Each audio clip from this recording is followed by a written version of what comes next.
Today I'm gonna talk about 10 things I think it's quite important to know about if you're gonna travel to Norway on a motorbike.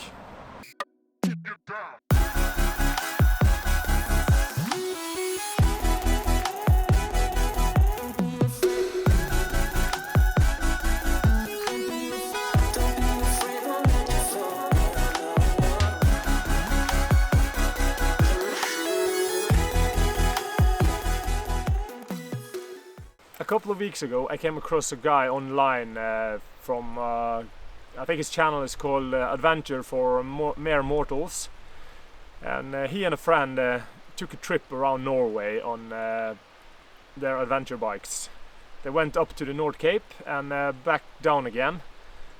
I reached out to the guy from Adventure for Mere Mortals and asked him if I could use some of his material as a reference to my video.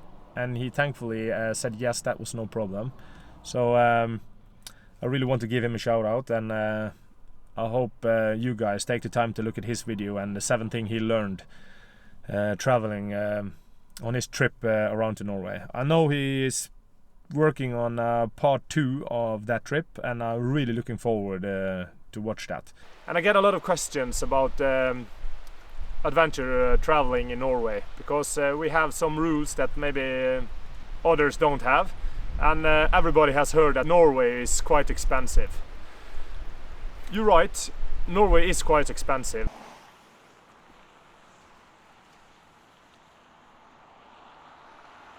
Number 1, camping prices.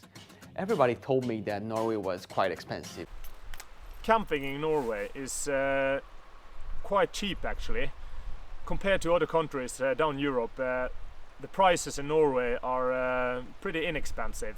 You can come across a camping spot and pitch your tent for about 20 euros. A cabin, small cabin, is 40 euros, and a big cabin with shower and toilets and everything is approximately 45 to 50 euros.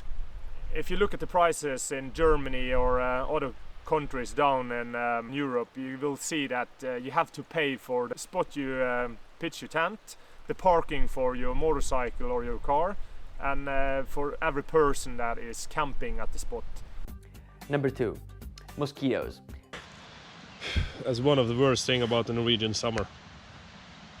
The tiny mosquitoes gonna drive you insane. Mosquitoes. Yeah, how to put it? It can be a real pain in Norway. They terrorize you like you won't believe. And the northern part of Norway are much worse than the southern part of Norway. Because we have a lot of snow in the winter, we kind of have a small period of time where the mosquito is really active, or how to say it. The beginning in the middle of June, all the way across summer to August, in the middle of August, maybe early September, the mosquitoes is in their most active period. And in the southern part of Norway, in the bigger city or the small city, it's not that bad. But if you go out to the countryside, or if you camp close to waters or rivers or stuff like that, they will bug the shit out of you. Number 3. The road sign M.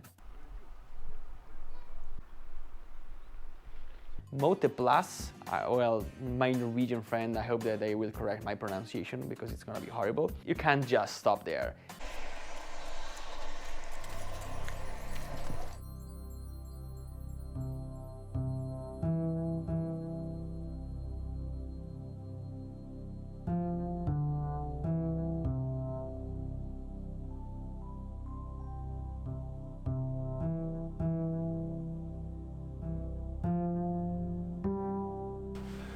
It's pronounced Møteplass. It's not a parking space, so be sure don't park in a Møteplass pocket.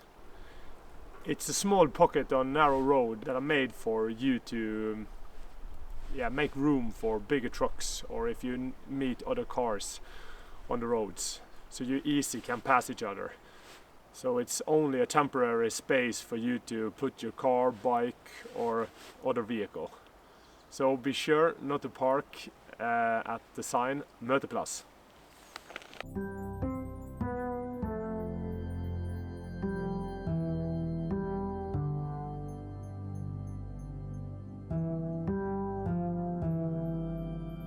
Number 4, the dark sky overnight. The light and the dark skies. Norway is so far north that in the summertime we have daylight 24/7, and in the winter we almost pitch dark 24/7. That leads us to the other question. Number 5, the best time of the day to visit Nordkapp. The best time to visit Nordkapp is by far at the evening or at night. And if you're there at summertime, you will have sunlight, if you're lucky with the weather, every hour of the day. So, and of course there is a really popular, famous spot for tourists to visit. So imagine there will be a lot of people there. But if you go at the night time or at the evening, there's not that much people there. And if you're lucky, you can even get your bike out at to the globe. And I know it's really popular for many to get your bike out there and take the pictures. So I would highly recommend everyone, especially in summertime, go out to Nordkapp at late evening or even at night. Then you have the place for yourself. You have a magical, I would say the lighting is up there is just amazing. And when you have the low sun glow, it's just, yeah, you have to, if you've not been there, go there. Put it on your bucket list. It's just amazing. Just the other day, actually, we got a news kind of under the radar from the Nordkapp that they're not allowed to charge us to get out on the plateau at Nordkapp. So before you had to, there was a private company that owned Nordkapp, so you had to pay, I think it was 20 euros to get out on the spot where the globe is. But that went away now, 1 week ago maybe.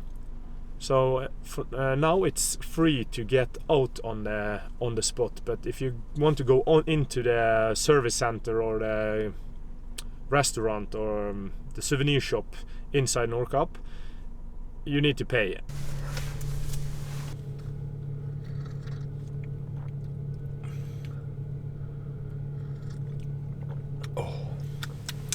Number 6, to buy some alcohol, like even a light beer or anything.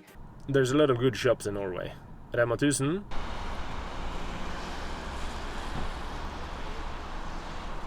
Kiwi,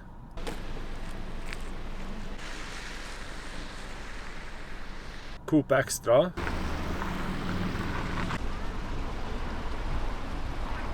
and those are the shops that are cheapest in Norway, pretty much. The best place to buy your food and beverages is in these shops, and they're spread all over Norway. In the weekdays, from Monday to Friday, you can buy beer from 8 o'clock in the morning to 8 o'clock in the evening. But on Saturdays, you can buy beer from 8 o'clock in the morning to 3 o'clock in the evening. Some places, they can push the limit for selling beer all the way to 6 o'clock in the evening on Saturdays. But that is local rules somewhere. So, I know some places up north, they actually stop selling beers on Saturdays at 4 o'clock in the evening. That's something to keep in mind. On Sundays, you can't buy beer at all.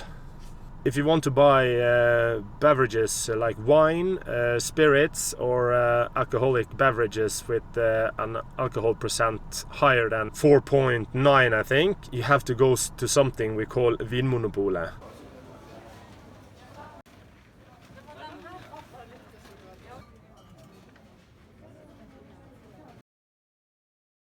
You have brandy, you have whiskey, you have cognac, you have wine, you have strong beer.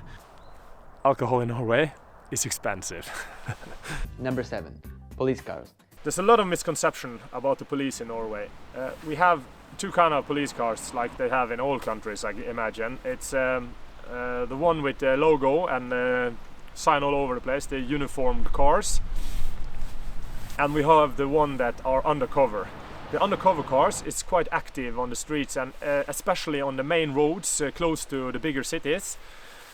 So speeding in Norway is really expensive. If you get caught speeding just a little bit over the speed limit, they will give you a hefty fine. And in Norway we have traffic cameras or speed cameras all over the place. Some places we have speed cameras that do they take the picture of you in the beginning of a long stretch of road, and they take the picture again at the end of the road, and they kind of measure how fast you went from it's like an automatic thing, and if you go over the speed limit, you will get a fine in the later on. But that don't apply for motorcycles, and all the traffic cameras are pointing at you the front of the car to get a visual of the license plate and your face. And the motorcycle don't have a license plate in front of the vehicle, so there is no danger of getting caught in a traffic camera with your motorcycle. A lot of the bigger cities, or almost every road in Norway, are a toll road. That means you have to pay to drive on it. On motorcycle, it's free.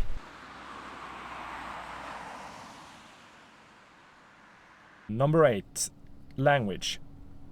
Of course, in Norway we speak Norwegian, and that's a really hard language for a lot of people to understand. But our second language, and we learn it at school, is English. So most of us is quite good at talking English, or make themselves understood in English. Being very blunt on the message about fair burden sharing. So in English you can make yourself understood with almost everyone.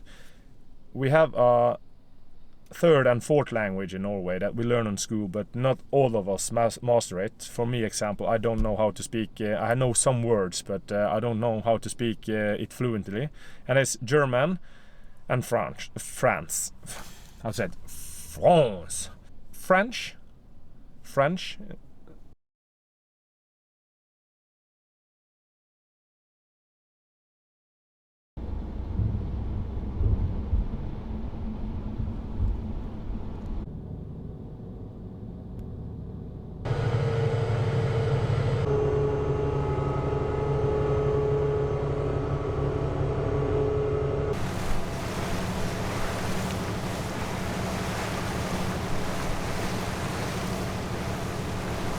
First of January 2020 there will be autopass on every ferry on the west coast, and that makes it a little bit hard to pay, because when you get to the ferries, it's before there was a guy taking money before you get the opportunity to drive aboard, but now everything is kind of getting automated. So it's your responsibility to go inside the ferry and up to the ticket office and buy a ticket for that trip. It's always a good idea to strap down your bike, and be sure to place your bike on the side stand and always in first gear. Almost every ferry in Norway expect that you drive to the front of the line, so the ferry crew can put you in the pockets on the right and the left side of the ferry, where it's kind of narrow for a car not to fit, but they can fit bikes there very easily. So it's not rude in Norway to go in front of the line when you're on a motorcycle, but just be aware, if you are in company of many other motorcycles, it's common courtesy to stand in line like the rest of the guys and wait for the ferry crew to kind of wave you over or place you where they like. But if you're alone or a couple of friends, don't be afraid to go in front of the line and just be the first guys to drive aboard on the ferry. That's kind of expected of you. And last but not least, number 10, in case of an emergency. In Norway we have 3 numbers you can call if you're into an emergency. If the police have the number 112, the fire department has 110, and the ambulance has 113. It doesn't matter which number you call, because you will get dispatched to whatever central or whatever emergency you have. So you will get help no matter what number you call. And I'm pretty sure you can even call 911 in Norway and you still will get through to the emergency service.